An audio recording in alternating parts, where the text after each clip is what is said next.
where those who perceive truth may strive to make others see. A big, powerful America, and shoot them for what? On that continent, we are trying to forge a new identity for which we need each other. When I leave, you can remember I said with the last words on my lips that I am a revolutionary. And you're going to have to keep on saying that. I want you to imagine that the government just issued an emergency broadcast, but this isn't an Amber Alert.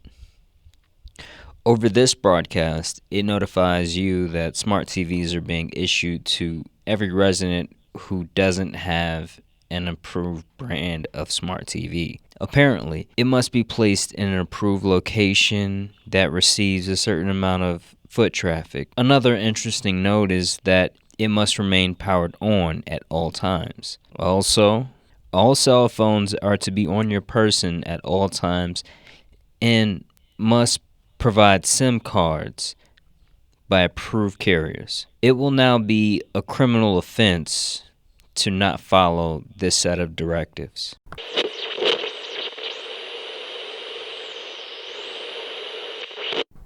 In this segment, I'll be covering surveillance and the Renaissance. We're going to be covering two books in this particular segment, The Permanent Records by Edward Snowden and Art of Invisibility by Kevin Mitnick, with Robert Vermosi. I apologize if that is a slaughterhouse, the way I pronounce that. I'll also be providing my own experience and thoughts, of course. These particular books are interesting in their own right, but Permanent Record by Snowden was more of an autobiography, and it showed me how the world was transformed by 9/11. But the bulk of technical information comes from Kevin's book, The Art of Invisibility. And I'm going to be talking about a variety of topics, but Kevin goes into more detail in terms of addressing how to become invisible today. I highly recommend the book. I'm not going to hammer down on this the way that it deserves in terms of what Kevin really went into in terms of the strategies revolving around how to be invisible today. I'm going to mention a lot of topics, but I feel like this particular book does give a tremendous amount of insight that I simply won't have time to really go over now. Snowden is an important figure for any type of surveillance or government overreach in the Renaissance in terms of he made some tremendous sacrifices, and it really can't be understated how important that is in terms of the decisions that he's made. And he's referenced multiple times by Kevin, and I'll provide information on Snowden and give you an idea of Snowden's perspective in this book on surveillance. And at the end, I'm going to also introduce a proposal for the Guardrail program. In terms of today, we live in a time where people do not realize just how close we are to total surveillance by the government. That intro story was really an attempt to jolt my listeners awake, and I personally believe in the concept of reincarnation, and I would be pissed if I reincarnate in anything close to or resembling the book 1984 by George Orwell. We're not going to be referencing 1984, but please pick it up if you haven't read it or heard about it. It's a great read, and it is scarily relevant in terms of where we're at today. Most of us know Edward Snowden as the whistleblower who pointed out how U.S. government agencies really engage in mass surveillance. Most of the public doesn't understand what exactly Edward called out, though. Apparently, they were and likely still are trying to essentially record all online activity forever. I think people really misunderstand the concept and the danger around someone holding information forever. I think people understand that they are likely to be subject to government surveillance, but they don't quite understand what that could mean in the future. Let's say if a presidential administration decides to really backtrack and make things criminal, or really make information or activities that were illegal now, and deem you as a threat of some kind, or basically things can get really dark really fast. And this concept is really something that people don't quite understand. I think a lot of us, particularly nowadays, I'm 33, I think a lot of people in that particular age bracket, they look at the younger generation and they think that, oh, this is stupid. Why would you tell on yourself and post this information online?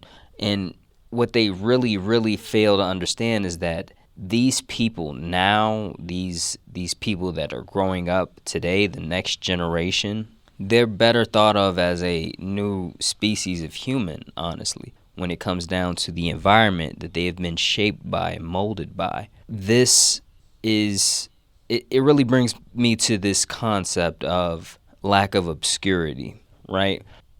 People don't understand this, and they're not trained to understand this from a point of, the more information I can get from you and extract from you, the better I am as a technological company.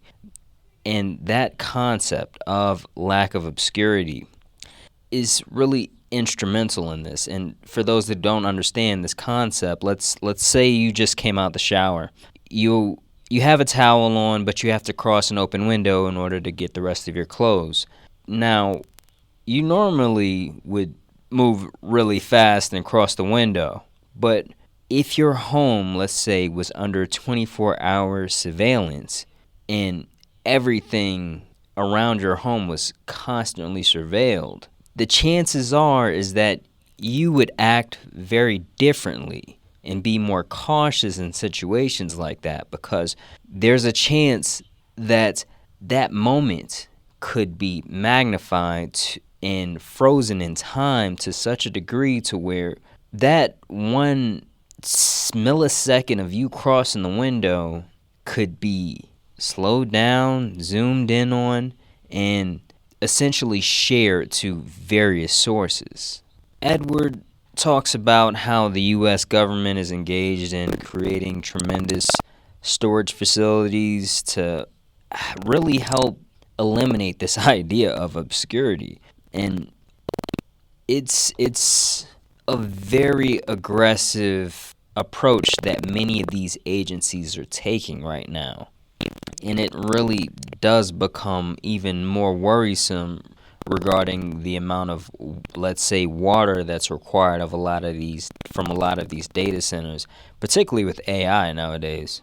Snowden talks about how really this concept of surfing online and the internet world, people don't understand that when it comes down to the way in which a government can track you and the extent to where they can track you, that has not really surfaced.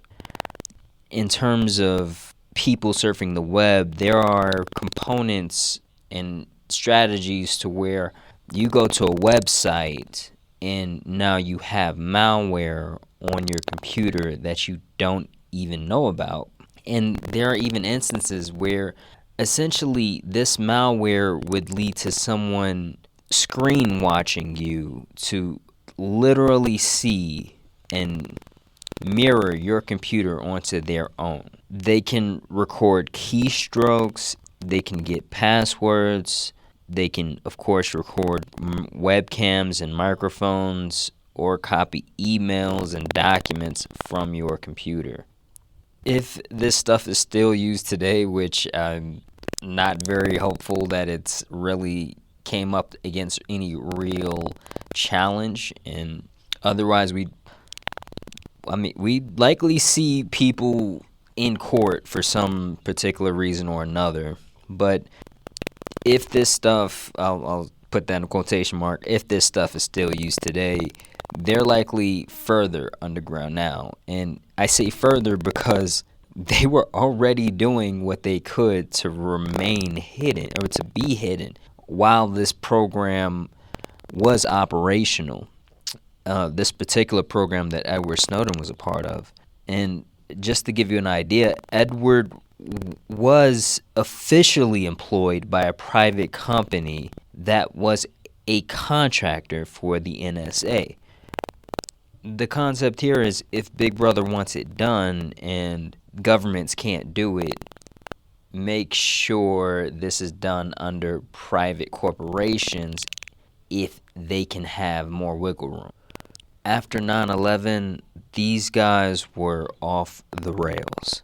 Governments passed the USA Patriot Act and granted a scary amount of power to spy on civilians without any judicial oversight or public accountability. Just to give you guys an understanding of the extent of really how the government collected information, they had offices built into cell phone companies to specifically store information and run information through certain algorithms to help target their own population of civilians.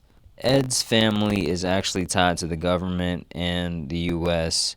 and has some very close ties to our founding. And his dad was an engineer and started to teach Ed programming at a very young age. It's really interesting to see how Edward highlights the internet and how it was a different place before advertisers. And I think nowadays we have to be careful online in terms of anybody really reaching out to strangers, like kid or adult. But when it comes down to Ed, he was able to meet cool strangers, right? This was a very different place in terms of how we view the internet today. And this is interesting because it came across to me as if I didn't quite understand what I had when I had it. And that was very, very, it made me nostalgic about really a time that I never personally took part in. But I think I was old enough to start to realize, to realize that this life is definitely changed in terms of this online period and how we're using things now. But when you're really able to zoom in, it is the idea of the internet being used as a place for marketing or really just the world of finance. And what I hate to seem like I'm throwing an entire system in place, but when it comes down to the world of capitalism, what that's done online is something that we really don't understand and really, really should grow more and more wary of. In any case, this idea of the internet before advertisers, it was just, even now it's still this, but it was addicting. It was an addiction. And Ed in particular was all in. He was always interested in the concept of spying and tricking people, and he had a really high IQ and he was really good at math. At some point, Ed even would he treated schools like essentially just like a hack. He would look at a syllabus, break it down, and see the minimal amount of work required for him to pass one particular class. And the extra time, he would spend that on the computer doing other stuff. Not necessarily hacking, but he just learning more about the world of that would really give him more information and background knowledge into hacking. Now, when he's describing this world that he grew up in terms of his introduction into computers, I, of course, had my own a bit of nostalgia and a bit of jealousy, honestly, about really where he was and what he was able to enjoy. But Ed he divides the world into two, really, and it's not really due to necessarily the advertisers in terms of this particular division, but the world before 9/11 and the world after 9/11. The differences were very stark, and like I said, he had a family in the government, and particularly the government building right after 9/11, they built gates and security, and they were gun-ho. The transformation had to take place, and when it comes down to what Ed did, he really wanted to become a soldier because he thought that it would be an honorable thing to fight for your country. And the only thing that really changed for Ed in terms of this particular path was the fact that he got injured in training. He had to become a computer guy, and eventually he got into the CIA, but eventually he would leave the CIA to work for the NSA, where he would officially work for Dell and Booz Allen Hamilton. The CIA seemed to depend on old tech to back up data, and the transformation was crazy because Edward noted how the CIA was less tech savvy, but they were more secure. In these future places, in the working for Dell and Booz Allen Hamilton and the NSA, he noticed how lax they were about security, but how aggressive they were in actually getting and gaining information. Now, he didn't particularly bring this to attention of his superiors, but he definitely was, he showed signs of being a whistleblower from the start. This was very much how he would get in trouble in a lot of different cases. At some point, he called out poor working conditions, and they reprimanded him and sent him on a certain assignment as punishment, but he remained with the company. This decision to keep Edward on was really what led to a gift for the rest of us, I would say. Now, when it comes down to how the government really operates in terms of surveillance, we should understand the concept of metadata. It's really the collection default for a lot of these agencies. It doesn't require nearly as much information or nearly as much data to keep account for or to really track and store metadata versus any other kind. Right now, this is kind of a legal thing to where people want to define metadata in terms of online life. When it comes down to real life, I think a great analogy I've heard, not in this particular book, but it was simply the idea of looking at the outside of a letter. That is what is legal for the government to see, right? Opening your letter is where they get into trouble when they don't have any type of judicial oversight. Metadata is by itself really meaningless. The concept here in terms of where it becomes useful is the pattern that it creates. There are very, very real ways to use metadata to essentially track behaviors. To give an example, metadata was used in a criminal case to determine how significant a man's mistress was over the course of time by noting how often and how long he spoke on the phone with his mistress versus his wife. In terms of metadata and how metadata can be given and made more valuable, I think we should understand that a lot of that would have to do with our browser and for our phones and for our actual computers, of course, and really understand and keep track of the battle for defining what metadata really is.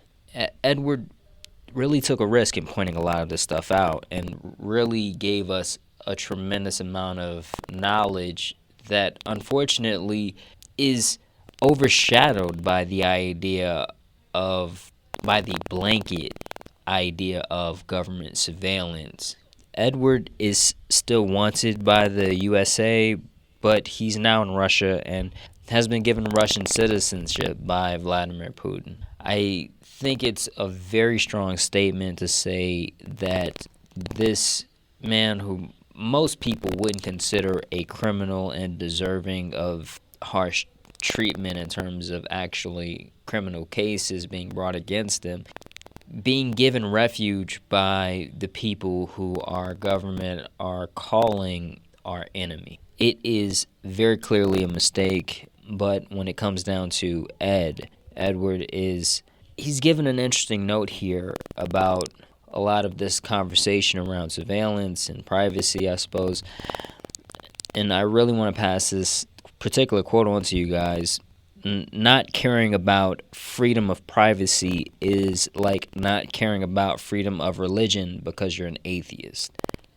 Edward also talks about how things may be different now because of what he's highlighted. And I don't know. I don't know who's edited this particular book or what's going on with that particular process, but I'm not very hopeful that things have changed significantly. I think that there may be a different mask worn, but the idea of private companies working with the government, that is not a surprise or new, and I haven't seen that change. When it comes down to law, though, the USA Freedom Act of 2015 was passed to limit the bulk collection of phone records and required the government to obtain court orders for specific searches rather than collect data en masse.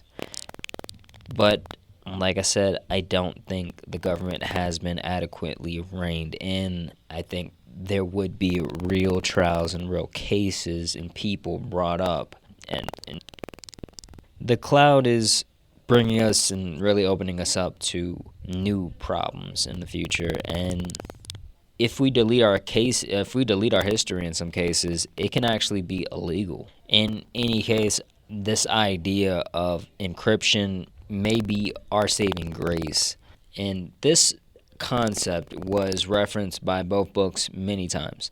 Encryption is the process of encoding information to conceal its meaning and protect it from unauthorized access. You can encrypt your hardware and the messages and documents by looking up different third-party services. I'm not going to go into detail here, but I highly encourage you to take a look. Some email and messaging services do offer encryption, right? They do allow the encryption of data to be default, but the government is trying to justify going after them. Recently, the Telegram CEO, Pavel Durov, was arrested and blamed for facilitating users sharing illegal information. French authorities blamed Pavel for not cooperating, but Pavel denies this accusation and says that normal etiquette is to take action to forbid the platform from your populace, not to go after the CEOs personally. This really does appear to be a clear overreach and seemingly a step to clear the way for governments to legalize unethical behavior. And they're doing this by inspiring fear in those that would stand against them in such cases. Kevin mentions Signal in his particular book, and I'm not sure of the details, but I have heard that the government issued a warning just before the controversy of Signalgate that there was actually a chance that this platform could be exposed to different types of attack. Governments are really hungry for backdoors around encryption, and I mean, like I said, they're going after it when it comes down to popular platforms especially. But when it comes down to picking and choosing, you guys got to be careful, because when it comes down to searching for security online and popular browsers and search engines, a lot of the times you're going to be fed what your government wants you to see. They are aggressive in really trying to get companies to give them backdoors. And the government having a backdoor is a tremendous problem in its own right, I think. But what a lot of people don't realize is that backdoor exposes a vulnerability to other entities as well. Unfortunately, I think a good sign is that companies are in court and bucking against the system, really fighting to protect their right to encrypt data or to not provide access to the government. In terms of encryption, I think a lot of people should understand that SMS messages are not encrypted, and they can be seen by more people as a result.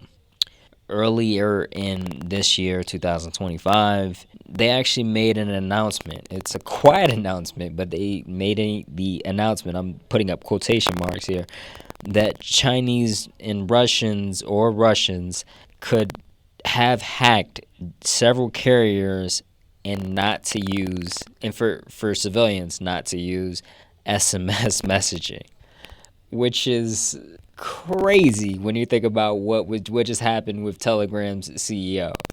And if anyone is excited about the future, right, AI is something that they are using essentially to bring an end to encryption and encrypted messaging and file sharing of any kind. Apparently, these phones with AI are going to have a backdoor through encryption, or going to have a backdoor really built in through encryption. If you have technology now, it's very likely that this particular transition may make these particular phones give them a boost in value in terms of the retro value here.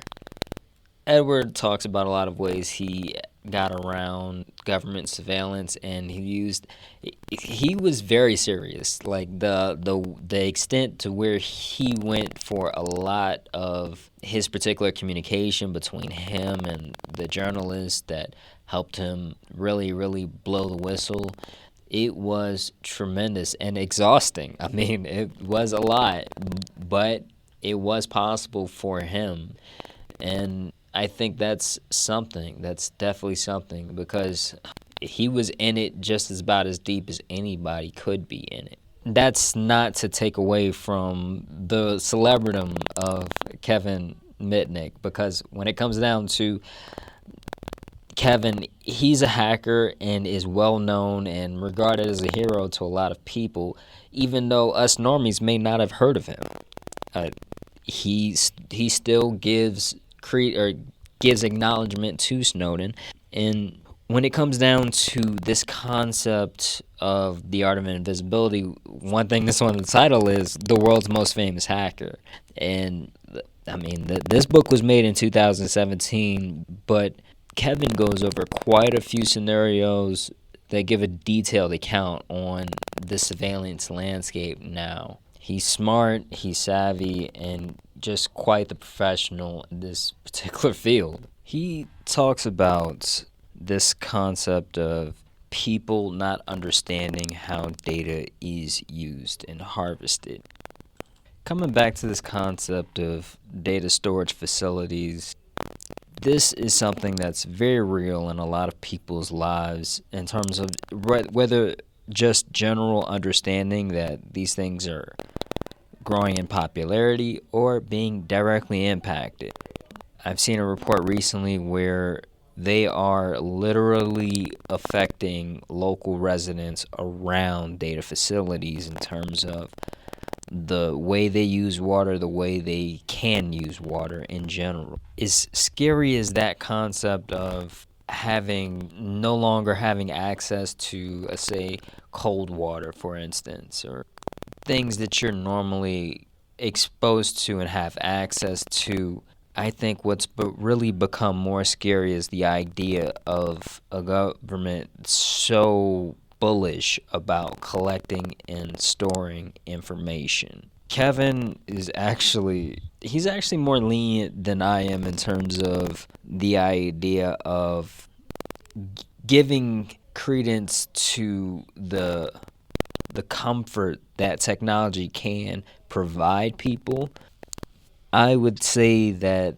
it's a trap, it feels like. I think when it comes down to comfort, that's really due to information being more centralized. And ultimately, if a government goes off the rails, they'll have to make fewer demands from fewer people to essentially enact mass surveillance. And next thing you know, we're living in 1984. And anyway, there's a lot of databases out there that us normies won't have access to. And one in particular that Kevin brings up is the private detectives and what they have access to. If someone has a license and passed a particular background check, or someone knows someone and is able to get their particular credentials, they have access to state databases that allow them to gather information on someone's address. And whatever that could mean, I mean, this could turn scary very fast. When it comes down to databases and what we do with databases, people should understand that we can't put certain things in the databases and get what we want, and that is for a reason. When it comes down to social media platforms, you can't search through Google to find a particular post on Twitter, and that right there, that separation and that divide is meant to protect people's privacy. And this idea was even more pronounced in some particular case in California. This wasn't particularly mentioned by Kevin, but there was a case in California where there was a literal database made of previous employees in a company. I'm not sure if they work for the government, but in this particular database, it listed publicly available information, but in that particular context, it could be very dangerous if the wrong people got a hold to that particular list. And California was trying to make this list public and give this out to people. Californians didn't have it, and they stopped it. But this particular concept of databases is, I think the private detective database that Kevin mentions is scary in its own right, but this concept of the landscape of surveillance, it goes deep. Hackers use tools that are publicly available to crack passwords. And if you're someone who, let's say you use the same password multiple times, you don't have a long password, or you just have a long list of enemies, you're much more vulnerable to attacks likely, or you're much more likely to see an attack and really experience the effects of an attack. If a hacker is encouraged enough, the idea here is they're going to find a way in. You want to lessen the appeal in not making a lot of enemies, but also just making yourself more secure. One interesting note was how the fact of testing agencies, what they do and how they use the online world, I think a lot of people don't quite understand. And when they were asked by journalists, they said no comment, but there were very real repercussions for a student who posted online about a test, and this wasn't particularly useful information for people who were going to take the test, but they posted about the test and they received notification and very real investigation behind their particular post. But there was no transparency in how or why and the reasoning behind the testing agency really coming after them. It was just a really, really scary understanding that people in those testing agencies have access to and are trying to gain more access to what the students do outside of the school walls.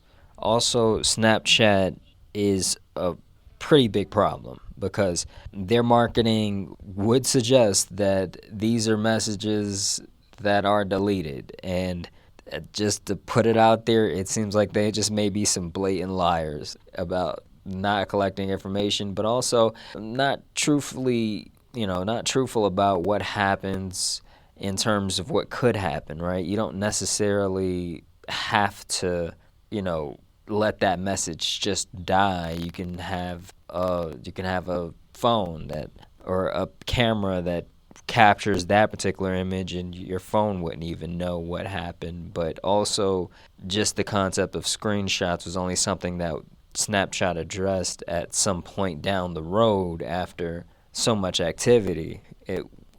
We really don't realize these things, but in terms of companies, they're very intelligent about extracting information and getting us more comfortable to really envelop ourselves in their particular platform and using their platform.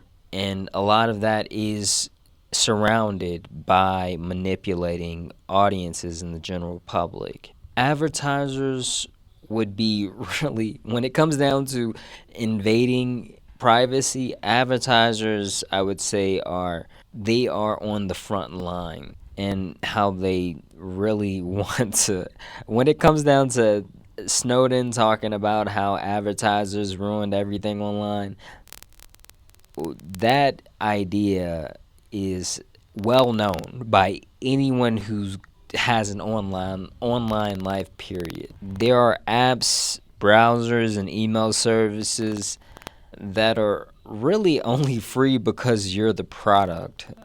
I've heard Google Chrome described as an advertising an advertising agency that simply just allowed you this crazy amount of access. And it's very scary when you think about that. When you hear a privacy expert describe Google Chrome in that way, it's very, very much eye-opening. Now, they collect and use information in various amounts of ways, and some of which are pretty shady. And like I said before, like Kevin gives them the benefit of the doubt in a lot of cases. Like I said before, I think the convenience is a trap, and I'm really not for it. I think we should all view it as a trap, honestly. When it comes down to justifying a lot of their overreach, I would call it, they'll point to the idea of making life on the internet more personalized and convenient. The idea of cookies is something that a lot of us probably are very familiar with. And for those that don't know, cookies are essentially just small text files that contain unique data to identify your computer to a network. When it comes down to a page before it loads, when you go to the internet, before it loads and decides what to present to you, it reads the cookies that are in our history before it builds that page to present it to it. Now, we can delete cookies as they kind of accumulate in our browsers, but there is something called super cookies that are undetectable in many ways. The only way to make sure, I'm not sure who's behind the super cookies predominantly, but I would not be surprised if it was advertisers. The idea is they want to assault you at every turn with something that is being sold somewhere. Next up, I would say, is the idea of insurance companies. And I say next up very, very lightly because these guys, the way they lobby politicians already is disturbing, but when they make the right strides and bribe the right politicians, these guys can do some very scary things. And we'll talk about that in a second. Just sit tight. The Internet of Things is convenient, and it has a very huge vulnerability in that a lot of these products will essentially lack patch updates, right? After a company goes out of business, they're no longer going to update their particular software platform. And when it comes down to the security on these particular updates, I know a lot of you, if you're anything like me, you probably look at updates like, oh, this is like the government trying to find a backdoor into this particular device, or trying to get me to load their backdoor into this particular device. But that's honestly not been the case in terms of what I've seen through a lot of these guys. These particular patches, they make security more resilient and up to date regarding to what hackers are doing today and what they can do now. Particularly printers and thermostats are weak links when it comes down to security because of this idea of really lacking updates and patch updates. Printers, they can store, and whatever you print in a printer, it can be stored in a PDF for the newer versions or the more current versions. And these particular printers, there's even an instance where they can be hacked to overheat and cause fires. Also, when it comes down to certain chips, they're also vulnerable to attacks. But the idea of, I think another one was the idea of like thermostats. Somebody went and broke up with their significant other, and they lived together. And when that person left, they didn't really, I guess, break up in terms of the actual access that person had to a lot of things in the house. And this person had access to the thermostat. And when it came down to the person who stayed in the house, they went on vacation with their new partner. And they came back to an electricity bill that was sky high. And the person, their partner, they decided to wait until they went away on vacation and turned the thermostat all the way up and then returned it before they left. It was insane. But that's the world we live in now. So when it comes down to other things to worry about, apparently Wi-Fi routers, they should be updated, and they could also lead to particular vulnerabilities. And another case was a neighbor with like a little bit of knowledge, not even like hacker, like you wouldn't call this guy particularly a hacker. I think they really more like if you're aware of the term script kiddies, those are people who just don't know what they're putting into a computer. They just know what they want the computer to do. They don't have any real understanding behind what they're doing. They just know that this particular action would lead to this particular result. And this guy, as a neighbor, he was disgruntled, and he decided to hack their network, hack his neighbor's network, and just get this guy in trouble by making some real sketchy searches. And the police showed up, and eventually they found out, but that was pretty crazy to think that this guy with no real IT background could do that. There were also search engines, believe it or not, entire search engines that will allow people to watch unsecure webcams. And me, I'm not a fan of smart TVs at all. I think that we need to scrap smart TVs, period, in terms of what they're able to do. Just pick up the remote, do it. You don't like I said, convenience is a trap. But when it comes down to smart TVs in general, they're updating the newer models, right? The older models, they are essentially a playground for it to be hacked in a lot of cases. The apps that you put on them, not really the apps, because the apps themselves can be updated, but the TV itself, if it's an older model, a lot of the times it's going to be vulnerable. And the thing is a lot of this stuff that goes through the smart TV, a lot of you guys are, they record a lot of information, and that is, I mean, the concept of voice recognition is they can hear your voice, but even when the not when the TV's off, at least in this particular experiment that they ran in this particular book that Kevin wrote, but when they're turned on, they do have a consistent recording mechanism, and they feed that to through third party sources. So that's another vulnerability that's built into this particular system of voice recognition by a TV. And like I said, they're making smart TVs more encrypted now, and Samsung particularly mentioned how everything is going to be encrypted soon. A lot of us are probably not getting a new TV every year, so maybe check your particular model if you're worried about that. And I feel like I'm really overloading you guys with not bad information, but just kind of doom and gloom and really blackpilling you guys to the online world. But I do have more bad news.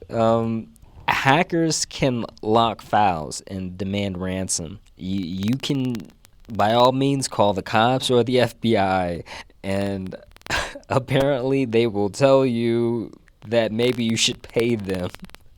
I'm not joking. They are saying that maybe you should pay them to get your files back. So if you have valuable files that you aren't backing up on a regular basis, that can be a real problem.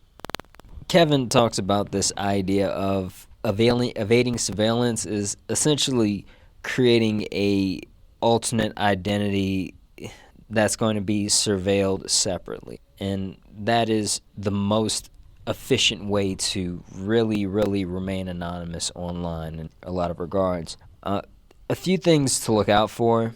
This idea and this concept of PGP, pretty good privacy, is an important protocol to remain private, and look for that kind of standard when you're looking at different apps or messaging apps or file storage and different types of applications that you can also put on your computer.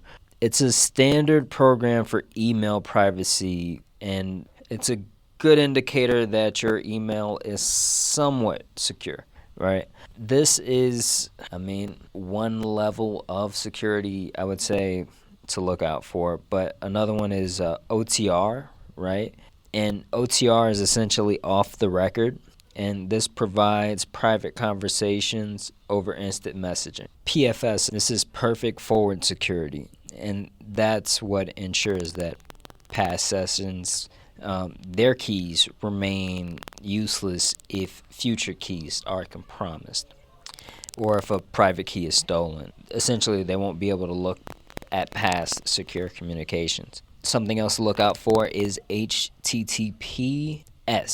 That is another level of security that you should look into, or that you should really look to see if your browser has. And a lot of us are going to see that, and that's a very good sign that that particular website is more up to date on the security protocols. A method that you guys might want to keep in mind is the concept of really saving emails in a shared account in order to pass information securely. The idea is when you put information or put a message into the drafts, it doesn't necessarily go over the server and isn't exposed to the normal vulnerabilities that messages are really susceptible to when it comes down to emails in a lot of cases. Another one, it's kind of a bonus one, is if you have a password account manager.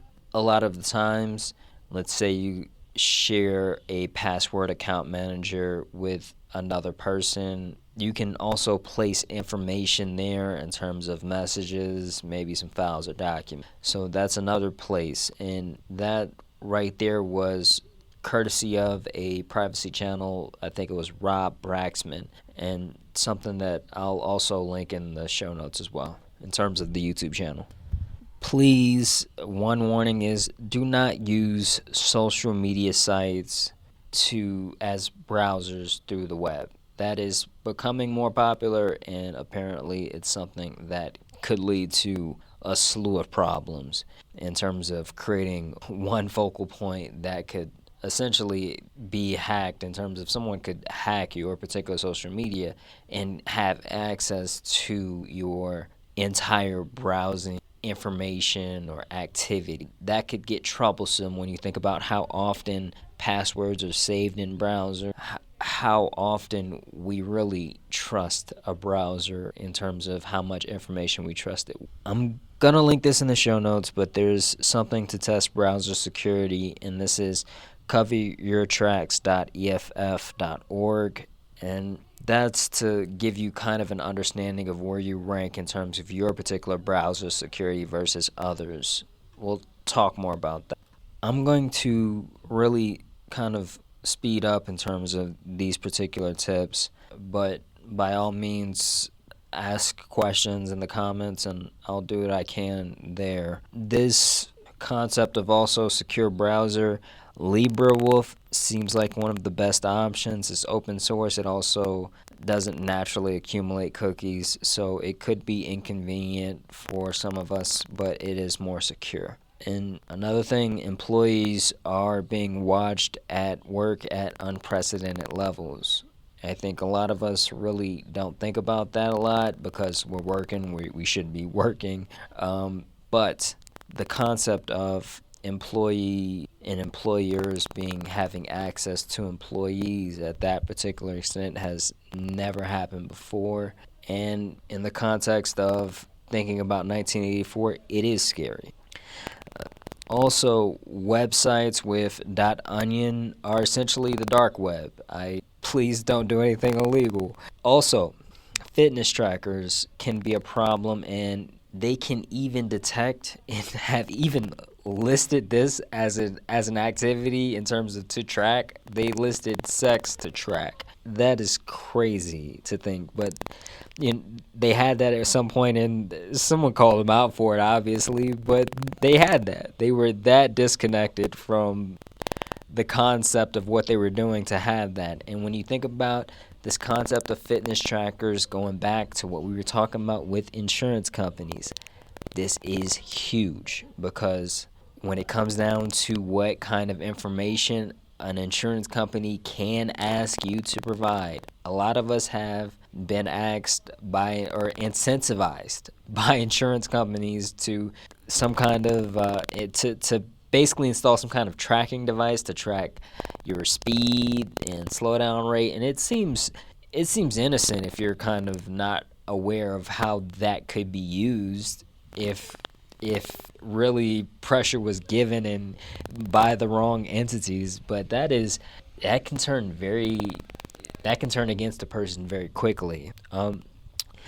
Also, this concept of dynamic lock, it's an app on your cell phone, and I don't recommend getting it's an app on your cell phone, but it's also a physical product. I don't recommend connecting your cell phone to your computer like that, but whatever floats your boat. When it comes down to being away from the computer, this particular mechanism, it shuts the computer down, shuts the computer off not shuts the computer off, it logs off.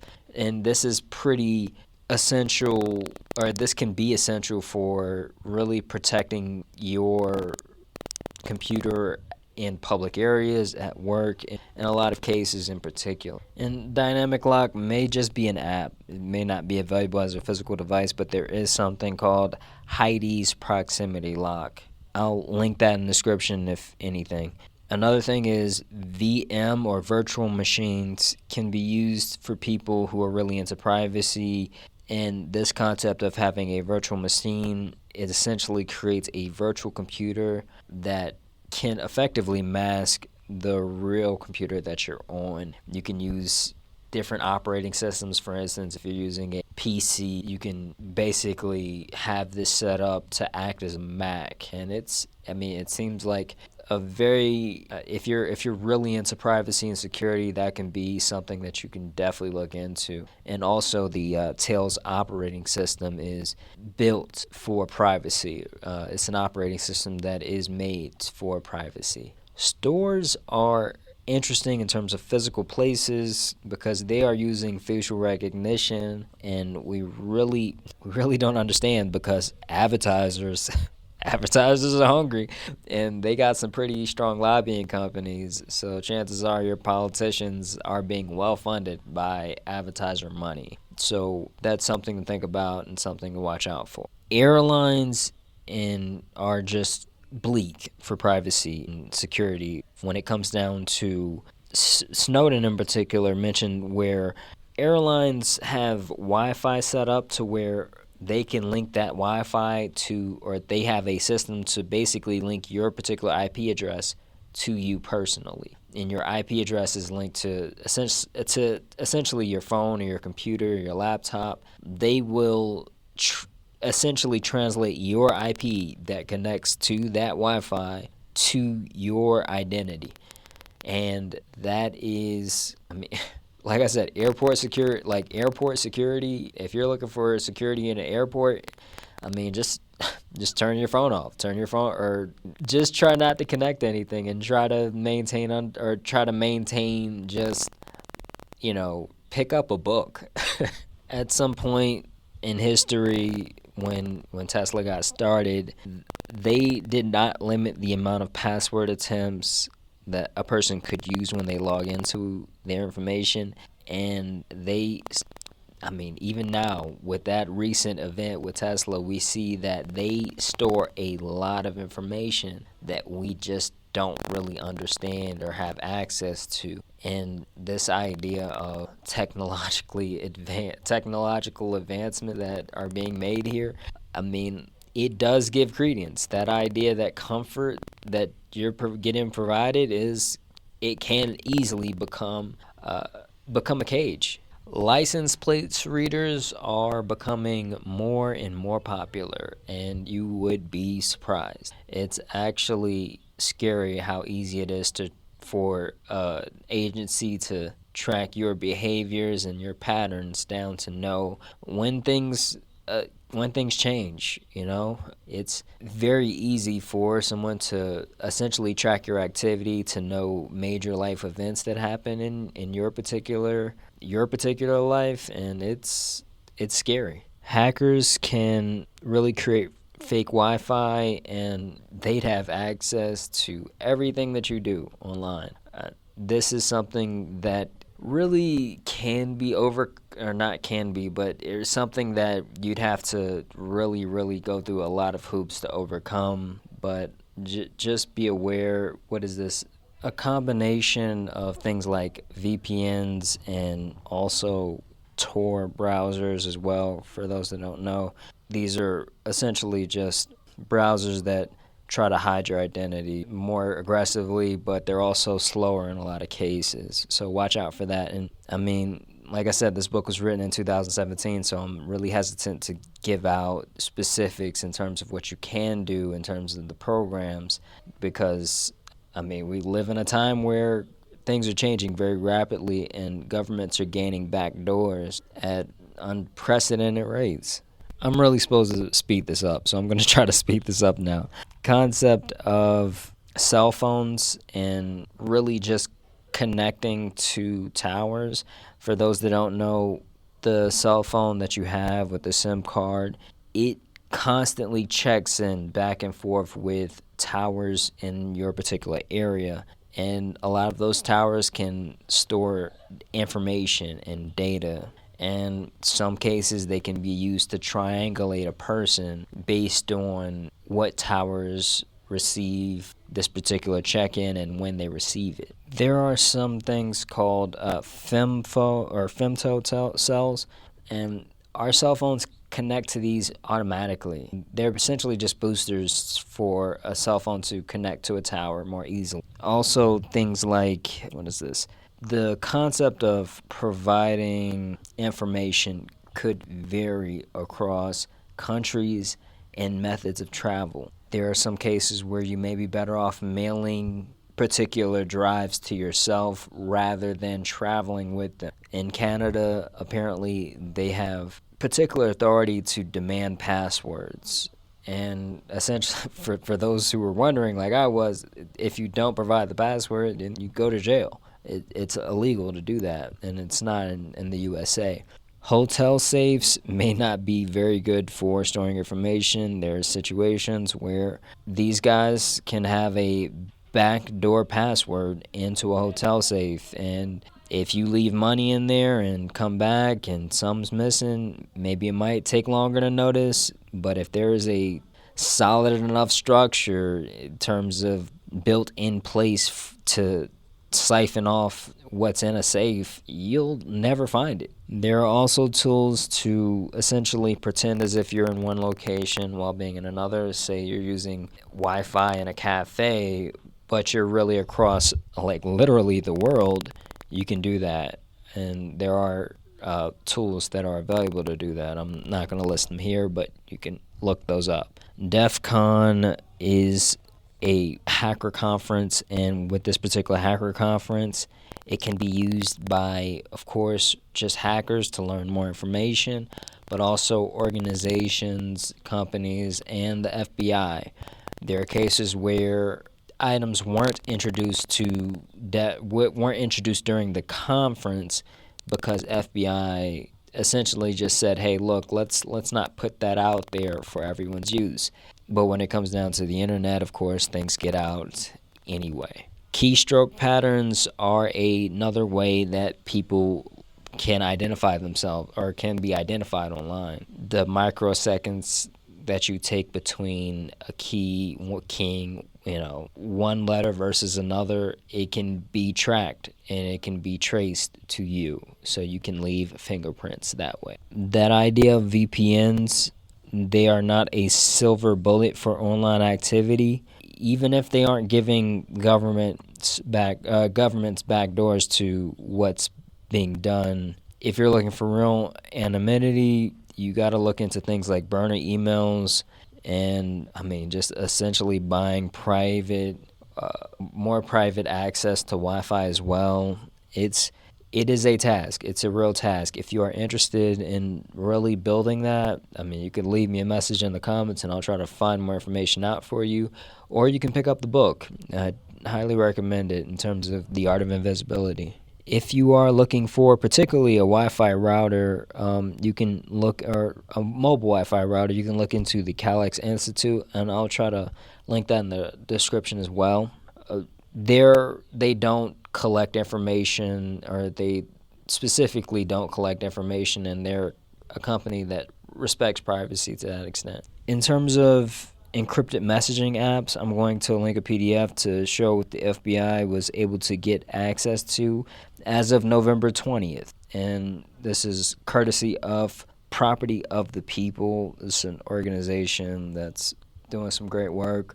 And I'm sorry that I don't have anything for later on than that, other than the best app on there, which was Signal, is something that the government was told to not use.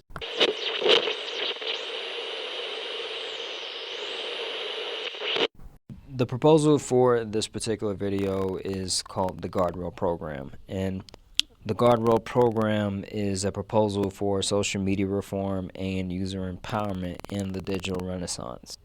The preamble for this particular program, or the case for guardrails, is that we stand at a crossroads in terms of the internet is what was once a beacon of open exchange. It is now a battleground of manipulation, surveillance, and unchecked corporate power. Users are being treated as data points and not people. Democracy is eroded by opaque algorithms, and security has become a luxury rather than a right. The Guardrail program rejects this status quo, and it is a new social contract for the digital age, and it's built on transparency, so no hidden pipelines, no shadow surveillance, user sovereignty, you own your data, your risk, your choices, and the accountability, right? Platforms earn trust or they face very real consequences. This is not necessarily a fix, but more of a reboot. Now, this is a rough draft in terms of how things could work. I expect there to be significant refinement. But the idea, one, is tiered user empowerment. Users progress through the levels by demonstrating literacy, both unlocking both the rights and responsibilities. Level 1 would be associated with risk awareness, and you have color-coded data labels that are red, which notify the person that this post may be archived indefinitely by the law enforcement or other entities. Yellow, which really signifies that this chat is scanned by the government agency X. Green, which is end-to-end encrypted, a notification for that, and with no third-party access. This could one day grow to really include the idea of true surveillance or true protection from surveillance, which would essentially be a notification that this would not allow backdoors, or does not allow backdoor access by government, or is not known to provide backdoor access. This can also include things like tooltip education. When you hover over certain icons, it really translates just things in regular plain language for you in terms of what this particular notification could mean or what it does mean. Level 2 would be agency and control. You access the access notification, which would be like warning this group is monitored by agency Y under policy Z for history of request. The metadata export, which is one-click downloads of also personal data, and really learning how you can protect yourself through these particular systems. Level 3 would be really the opt-in features, auto deletion of old DMs after 1 year, blocking all AI training on your content. Number 2 is corporate accountability. Platforms essentially must comply or lose the right to operate. They would be given transparency scores graded A through F, which is essentially relying on the accuracy of risk labels, the user progression rates, and the incident reports. There's also things like public dashboards for real-time grades in app stores and search results.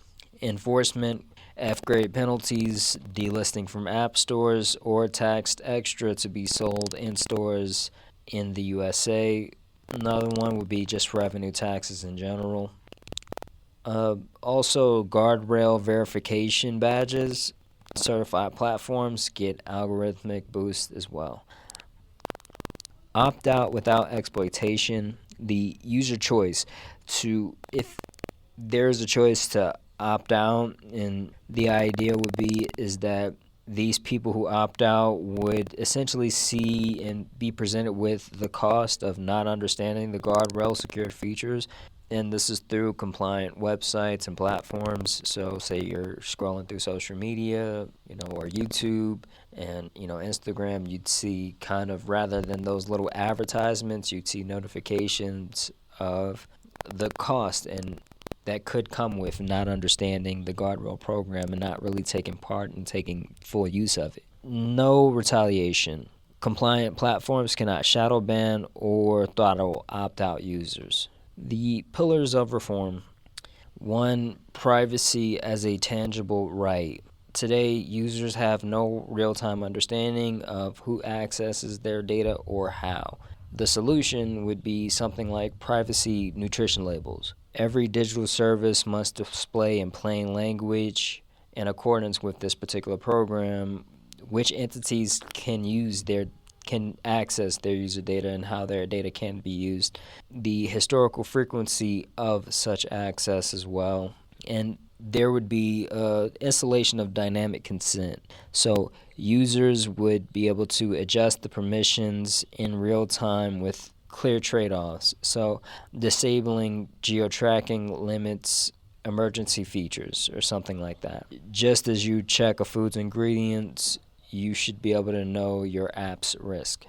Number 2 would be transparency through collaborative oversight.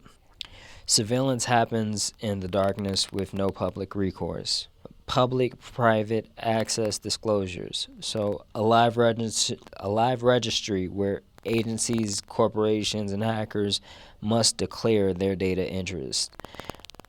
An example of this would be the Smart City camera feed is reviewed by Police Department X for traffic monitoring, or no facial recognition is permitted without jury approval number 2034 or whatever. Whistleblower safeguards. Ethical hackers who expose undisclosed surveillance gain legal immunity and public crowdfunding for defense. Number 3 is security by design, audited by the people. The problem is that tech firms prioritize profit over safety. They're leaking data like broken pipes. The solution here is mandatory third-party quote-unquote red teams. And no product would launch without stress testing by certified ethical hackers, and they would be paid via a pool of industry tags from the tech company. Also, there'd be things like public bug bounties, and this is where governments match corporate rewards for vulnerabilities revealed. You wouldn't trust a bridge without engineers. Why trust apps built without auditors? The guardians of the new system. Ethical hacker juries. This is randomized oversight, like civil jury duty, but certified hackers that are drafted to review surveillance requests, software audits, and breach investigations. Approved pools for secret cases. This is a vetted rotating group that handles national security matters with identities that are anonymous but auditable, and they're sealed unless misconduct is suspected. The anti-corruption firewall. This is essentially just term limits and penalties.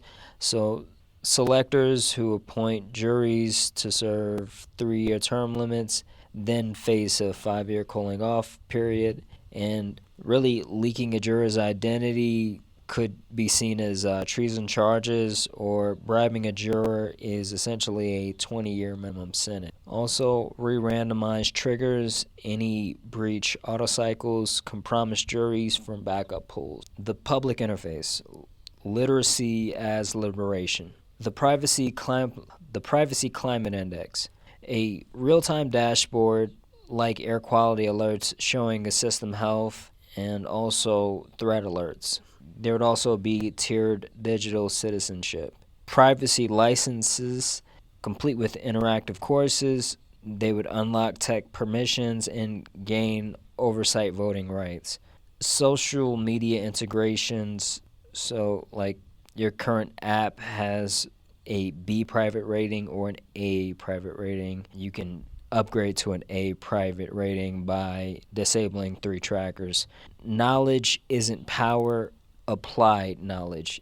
In any case, thank you for watching and listening, and please remember to like and subscribe on YouTube or follow on podcast. Also, feel free to comment around your personal stories around surveillance and really what you think the future has in store for us. I'm going to be putting some links in the show notes, and I'm also going to be really linking to YouTubers in particular that talk about privacy quite a bit that could help really elaborate more on. They know more about privacy than I do, and I think it's really great to get to know their content even.